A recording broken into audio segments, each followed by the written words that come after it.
All right, so this is a different story here. This is an 8-day march to Gaza. Will attempt to enter war zone. Well, that's not going to end well. These guys want to enter the war zone? The f*** are you talking about? Let's see. Progressive International, a far-left activist organization, is preparing for an 8-day protest starting in Egypt on June the 15th, where they will attempt to break the Israeli blockade of the Gaza Strip. I don't think that's going to end well at all. Let's just hope they don't get shot. That wouldn't be good for them. Now, in its announcement of the event, the group called for an immediate end to the genocide in Gaza, a total embargo on Israel, and a total boycott from the network of Israeli violence, occupation, and apartheid, which of course ignores the fact that Israel has been under fire for decades. Everyone wants to focus on Israel, and I understand that. Many people that don't know anything about anything when it comes to the Israeli-Palestinian conflict want to just put Israel bad. But the reality is, Israel could have ended the Palestinian problem decades ago. See, if you go back in time, let's go back to the 1990s. So this was 3,000 years ago. And back then, you had this guy named Yasser Arafat, who was the Palestinian leader. And Bill Clinton was the president at the time. This guy wanted to leave a legacy of peace in the Middle East, something that had eluded and evaded all other U.S. presidents since Israel reclaimed their homeland and conflict had started. And so he went and he made a deal with Israel, and he made a deal with Yasser Arafat. Now, Yasser Arafat wanted a bunch of territory from Israel. They wanted them to turn it over to make Israel smaller. Now, Israel had always said that we're not going to do it. So it was kind of like we're not giving up our homeland so that you can have more territory because reasons. Well, Israel actually agreed to do this right before Clinton got out of office. So we're talking like 1999, 2000, right around there, right before George W. Bush got into office. And this was a seminal moment for me. I was young. My parents were big political wonks, so I've been consuming news since I can remember.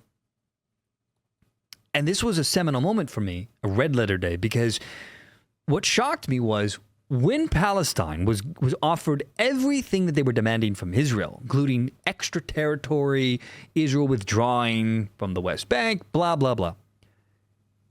When he got everything he wanted, Yasser Arafat said, oops, changed my mind. And it wasn't long after this. So fast forward about 4 or 5 years, this is when Hamas really started ramping up their crazy crusade to suicide bomb Israel. And so for the next 10, 15 years, you had bombings all over all over Israel. People walking in with vests, blowing themselves up. It was crazy. Thousands of Israelis died. It was chaos. Hundreds and hundreds and hundreds of bombers. Then they switched to rockets. And over the last 15 years, they have fired thousands and thousands of rockets into Israel. This is the reason why they built the Iron Dome, as a way to stop these bombs from coming in and blasting them in the face and killing citizens. And the dome, when they realized they were having trouble hitting Israel anymore, that's when they then planned the October 7th attack to kill a bunch of Jews. Now, if this was the United States, and let's say it was Mexico, and we were getting bombed by Mexico, Mexico would be a glass city today. They would be iced over. We would have nuked them, or we would have blown the shit out of them. Israel has all this time, anytime they were hit, anytime they were attacked with bombers, with rockets, they would always only ever respond in kind. This is where the whole idea of proportionate, warfare. So they hit us, they killed 10 people. You should only kill the same amount. And we demanded this. The United States did. The UN demanded this of Israel. And so all this time, Israel has gone along with what the West has asked them to do, which is not of the Palestinians and end the war. they wanted to kowtow to their allies, especially the U.S., because we prop them up. We give them technology that rivals the best nations around the world. So they did what we asked. And every time they would make an incursion into Palestine, they would then acquiesce to our request to say, okay, that's enough beating up on Hamas. Go back home. Then Iran and other nations surrounding Palestine would give them more supplies, more money, more terrorists, and rinse and repeat. We would be back to where we are today. Now, I get that a lot of people are mad because, well, there's genocide, which, by the way, is an insult to what genocide actually means. What's happening in Gaza is paltry. It's nothing compared to real genocides of the past. If you look at how many people were dying per day during World War II, for example, the average deaths per day during World War II, civilians, soldiers, 34,000 people a day. Every single day for the entire process of dealing with Nazi Germany. Okay? That is death on a scale that the Palestinians wouldn't even be able to imagine. The point is, if you're Israel, what do? At some point, you have to end this once and for all. So it's either find a way to break the will of the Palestinians so that they stop trying to punch you in the face.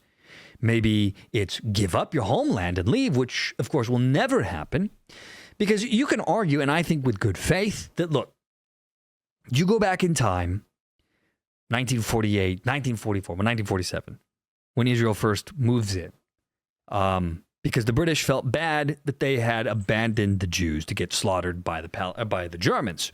So as kind of a restitution, they said, well, hey, you know what? Here's your homeland. Let's let you go back. But of course, the Palestinians now live there. So people were displaced. Now that was bad. We can definitely agree that was bad. However, now we're talking about 3, 4, 5 generations of new people, children, grandchildren, great-grandchildren that have grown up in Israel, and they're not going to leave. That's their home. And so once you understand that there's no real way out of this without either A, both sides agreeing to say, hey, you know what, let's just have an agreement that there's a two-state solution, but Hamas does not want that. They want Israel dead. That's why the whole river to the sea is a genocidal chant. If we want to talk about real genocidal chant, they want all Jews in Israel dead.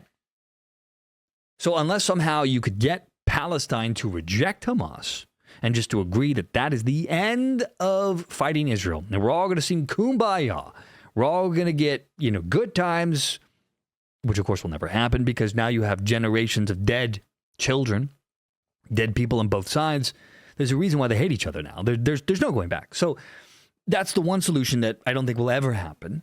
The other solution is either Israel leaves, which again will not happen. That's their land. Or they're going to break the backs of the Palestinians, which is what they're doing now. The October attack, I think, was a huge mistake by Hamas because they killed so many people. It was so atrocious. I watched it live stream. The murdering and the killing that the Palestinians did is unconscionable. It is unimaginable how bad it was. You have a peace rave that they slaughter people at. So Israel was able to use this. And there are people that argue that they knew it was coming. Similar to here in the U.S. with 9/11, likely. We knew that was coming too. And didn't stop it because, if you want to go to war with someone like Pearl Harbor, we knew that they were probably going to attack us at some point at best, right? Or at worst, we knew and just allowed it. But by doing so, it allowed us to go to war with the Nazis. And with Israel, it allowed them to finally end this threat once and for all. So how that looks, I don't know. But yeah, so these peace marchers that are coming in there, these people are insane. They're never going to get what they want. It's like frickin' that idiot, that moron Thunberg. How dare you? She's trying to go in by sea. Good luck. But people are going to do it. They're, they think they're right. Everybody thinks they're right.